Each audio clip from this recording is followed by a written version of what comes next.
Acciones preventivas. Como ya he dicho, tener niveles normales de azúcar en la sangre puede significar que el páncreas trabaja horas extra para mantenerlos así.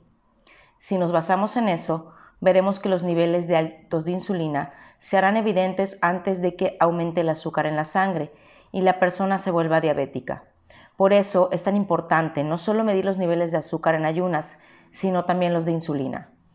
Un resultado alto de insulina en ayunas indica que el páncreas está esforzándose de más para normalizar los niveles de azúcar, además de ser una señal clara de que estás consumiendo demasiados carbohidratos. No te confundas, el simple hecho de generar resistencia a la insulina es un factor de riesgo para la degeneración del cerebro y el deterioro cognitivo. No basta con ver la información sobre la diabetes en relación con las enfermedades del cerebro y confiar en que no estás en peligro porque no eres diabético. Si tus niveles de azúcar son normales, la única forma de saber si eres resistente a la insulina es medir tus niveles de insulina en ayunas. Punto. ¿Necesitas más evidencias?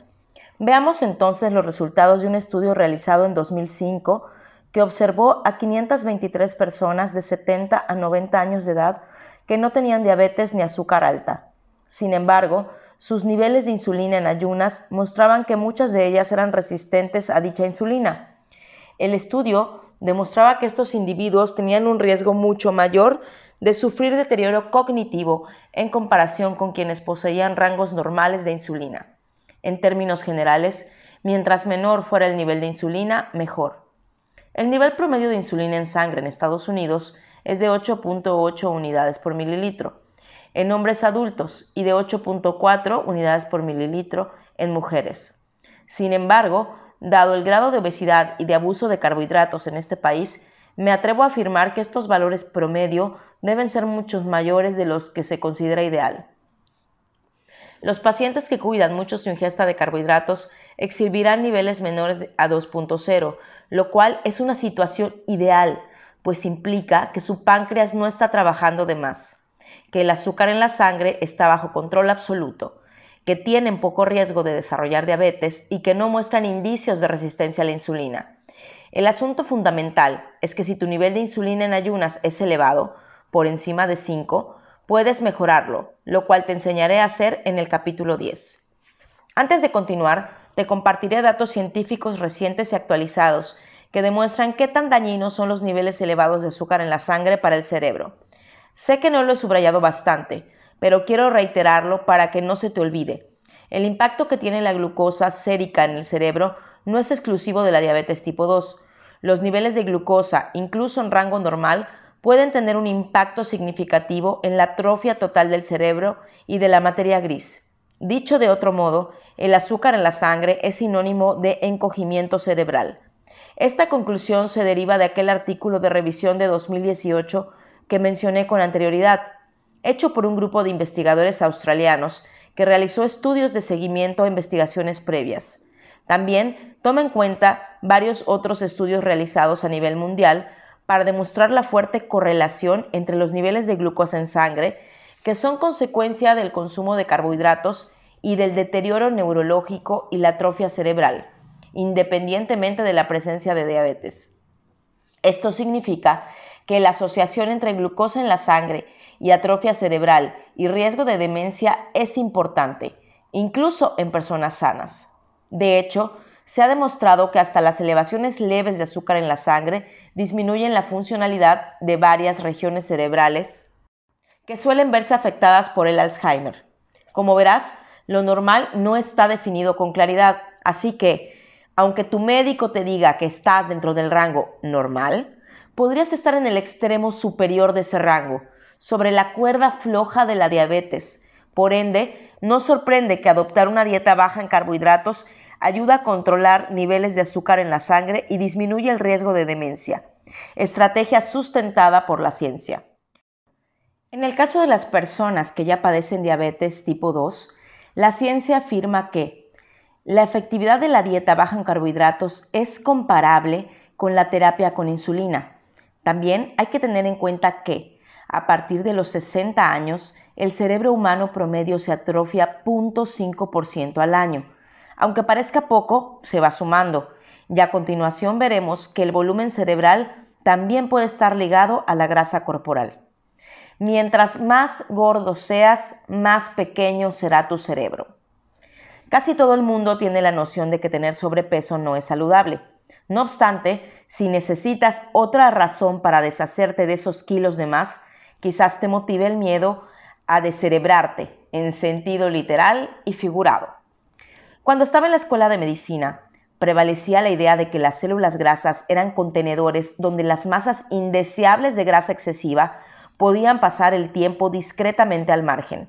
Sobra decir que esa era una concepción muy errada. Hoy en día sabemos que las células grasas hacen más que almacenar calorías y están implicadas en la fisiología humana. Las masas de grasa corporal forman órganos hormonales sofisticados y complejos que no son nada pasivos. Leíste bien, la grasa es un órgano. Bien podría ser uno de los órganos más diligentes, pues cumple muchas funciones más allá de resguardarnos del frío, sobre todo la grasa visceral, que rodea nuestros órganos internos viscerales, como el hígado, los riñones, el páncreas, el corazón y los intestinos. La grasa visceral también ha recibido mucha atención de los medios a últimas fechas, pues ahora sabemos que es el tipo de grasa más devastadora para nuestra salud. Quizás nos avergüencen nuestros enormes muslos, las chaparreras, los brazos colgados, la celulitis y tener un trasero protuberante, pero el peor tipo de grasa es el que no podemos ver, sentir ni tocar. En casos extremos, la vemos en abdómenes abultados y lonjas, los cuales son señales externas de que hay órganos rodeados de grasa bajo la cubierta. Por esta misma razón, la circunferencia de la cintura suele considerarse un parámetro de salud que predice padecimientos futuros y hasta la muerte. Mientras más grande sea la circunferencia de tu cintura, mayor es el riesgo de que te enfermes o mueras. Es bien sabido que la grasa visceral tiene una capacidad particular de detonar reacciones inflamatorias en el cuerpo, así como de indicar a las moléculas que alteren el curso normal de las acciones hormonales. Esto, a su vez, mantiene en marcha la cascada de efectos negativos de la grasa visceral. Asimismo, esta hace más que generar inflamación por medio de una cadena de eventos biológicos, sino que ella misma se inflama. Este tipo de grasa alberga tribus de glóbulos blancos que sugieren un proceso inflamatorio. De hecho, las moléculas hormonales e inflamatorias producidas por la grasa visceral se desechan directamente al hígado, el cual, como podrás imaginar, reacciona con otra ronda de municiones, es decir, de reacciones inflamatorias y sustancias que alteran las hormonas. En pocas palabras, más que ser solo un depredador que acecha detrás de un árbol, es un enemigo armado y peligroso. El número de padecimientos asociados con la grasa visceral es abrumador, desde los obvios, la obesidad y el síndrome metabólico, hasta los menos obvios, cáncer, trastornos autoinmunes y enfermedades neurológicas. Los puntos que conectan el exceso de grasa corporal, la obesidad y la disfunción cerebral no son difíciles de seguir con los datos que has aprendido en este libro. El exceso de grasa corporal no solo nos hace más resistentes a la insulina, sino que también aumenta la producción de sustancias químicas inflamatorias que desempeñan un papel directo en la denegación cerebral. En un estudio realizado en 2005, se compararon las proporciones cintura-cadera de más de 100 individuos con los cambios estructurales en su cerebro. También se observaron los cambios cerebrales en relación con los niveles de azúcar y de insulina en ayunas. Lo que los autores querían determinar era si existía o no una relación entre la estructura del cerebro y el tamaño del abdomen. Los resultados son asombrosos. En esencia, mientras mayor sea la proporción cintura-cadera, es decir, entre más grande sea la panza, más pequeño es el centro de memoria del cerebro, o sea, el hipocampo. Este desempeña un papel fundamental en la memoria y su función depende por completo de su tamaño. Conforme se encoge, la memoria disminuye. Lo más sorprendente es que los investigadores descubrieron que mientras mayor era la proporción cintura-cadera, más alto era el riesgo de sufrir pequeñas apoplejías en el cerebro, las cuales también se sabe que se asocian con un deterioro de la función cerebral. En sus propias palabras, estos resultados son consistentes con un corpus cada vez mayor de evidencia que liga la obesidad, la enfermedad vascular y la inflamación con el deterioro cognitivo y la demencia. Desde entonces, otros estudios han confirmado sus hallazgos. Por cada kilo extra que le cargamos al cuerpo, sobre todo de obesidad central determinada por la proporción cintura-cadera, el cerebro se hace más pequeño. Es irónico pensar que mientras más grande es el cuerpo, más se reduce el cerebro. Una investigación conjunta realizada por neurocientíficos de la Universidad de California en Los Ángeles y la Universidad de Pittsburgh examinó resonancias cerebrales de 94 personas de 60 y tantos años que participaron en un estudio previo de salud cardiovascular y cognición. Ninguna de ellas padecía demencia ni algún otro trastorno cognitivo, y a todas se les dio seguimiento durante 5 años. Los investigadores descubrieron que los cerebros de las personas obesas, es decir, con índices de masa corporal por encima de 30, padecían 16 años mayores que sus contrapartes sanas con peso normal.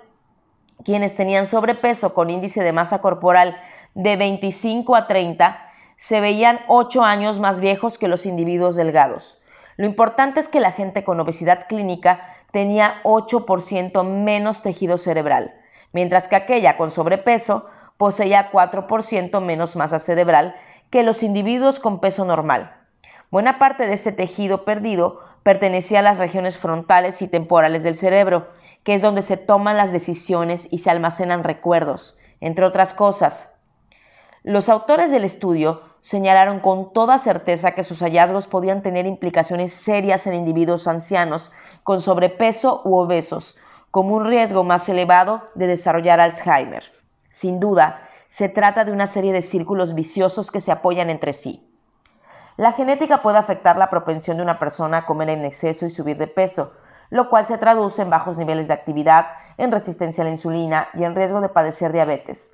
Esta última, a su vez, afecta la capacidad de controlar el peso y el azúcar en la sangre. Una vez que la persona se vuelve diabética y sedentaria, es inevitable que ocurra un colapso entre los tejidos y los órganos, entre ellos el cerebro.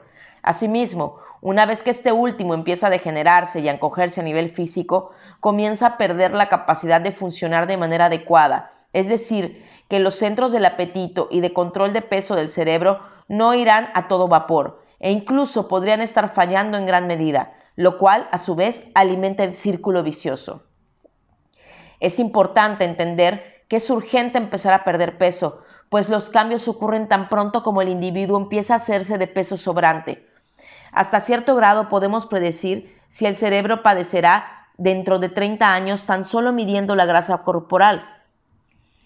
En un artículo de 2008, un grupo de científicos californianos examinó los historiales de más de 65,000 personas evaluadas entre mediados de los años 60 y 70 del siglo XX. Querían saber quiénes de ellos habían desarrollado demencia. A estos individuos se les tomaron varias medidas corporales para determinar cuánta grasa tenían por primera vez hacia 36 años. Estas incluían el tamaño del abdomen, la circunferencia de los muslos, así como la altura y el peso. Unas 3 décadas después, los individuos que antes poseían más grasa corporal ahora tenían una probabilidad mucho mayor de padecer demencia. Del grupo original, a 1,049 personas se les diagnosticó dicho trastorno cerebral. Cuando los científicos compararon al grupo con menor grasa corporal con el que tenía mayor grasa corporal, el segundo tenía un riesgo casi del doble de padecer demencia. En palabras de los autores, al igual que con la diabetes y la enfermedad cardiovascular, la obesidad central, grasa abdominal, también es un factor de riesgo de padecer demencia. Quiero resaltar que tener sobrepeso en la mediana edad y luego perderlo sigue teniendo consecuencias, lo que enfatiza la importancia de evitar el incremento excesivo de peso a toda costa. En 2018, un artículo publicado en el Reino Unido reveló hallazgos desoladores tras dar seguimiento a más de 10,000 personas durante 28 años. Tener obesidad a los 50 años, más no a los 60 o 70, se sigue asociando con riesgo de demencia. Aunque estas conclusiones son sombrías, la actual epidemia de obesidad puede afectar los índices de demencia futuros. Tengo la esperanza de que podamos usar esta información como inspiración para hacer cambios en el presente. Una verdadera historia de cerebro de pan. Cerebro de Pan fue uno de los primeros libros que leí cuando me diagnosticaron cáncer letal en el cerebro y creo de verdad que me salvó la vida. Me diagnosticaron un cáncer cerebral muy invasivo y en etapa terminal en 2013. Entonces, me embarqué en una dieta cetogénica altamente terapéutica para matar de hambre al cáncer y estimular las mitocondrias de mis células sanas, junto con ayuda especial de mi huerto orgánico familiar. Hoy en día, 3 años después, no solo sigo viva, sino que he prosperado y mis estudios no muestran avance del cáncer. Los beneficios agregados han sido la reversión, eliminación del síndrome de ovario poliquístico, la tiroiditis de Hashimoto, los fibromas mamarios, el dolor articular artrítico, las alergias estacionales y una cantidad muy saludable de pérdida de peso. Mis análisis sanguíneos muestran disminuciones gigantescas de marcadores inflamatorios, así como de los niveles de azúcar en la sangre. Alison G.